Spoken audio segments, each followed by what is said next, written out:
Doctor గారు ఒకరు ఈ విధంగా అడుగుతున్నారండి. గర్భం రావడానికి పలుమార్లు దాంపత్యంలో పాల్గొనడం అవసరమంటారా? తగిన సలహా ఇవ్వండి అంటూ అడుగుతున్నారు. అవసరం లేదు.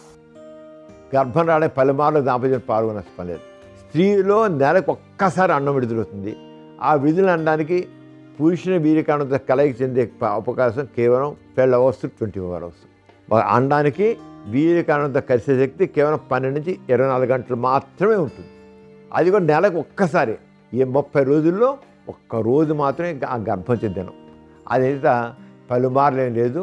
ఆ అండ అయితే ఒకటి పురుషుని వీరి కణాలకు మాత్రం స్త్రీ అండంతో కలయిక చెందే పరిస్థితి 3 రోజులు ఉంటుంది.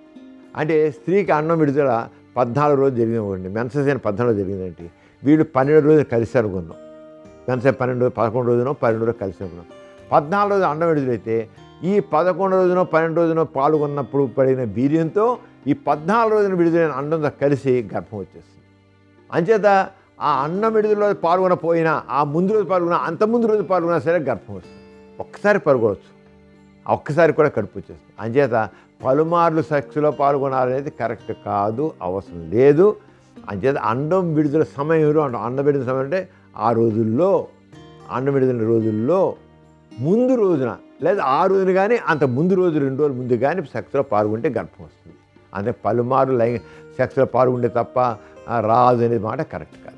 చూసారు కదండి ఇవాల్టి సుఖజీవనం కార్యక్రమం. మీకు కూడా లైంగిక సమస్యలు కానీ సంతానలేమి సమస్యలు ఏమైనా ఉంటే మీ సమస్యలను వాట్సాప్ ద్వారా పంపొచ్చు. 8008532087 అనే నెంబర్కి వాట్సాప్ చేయండి.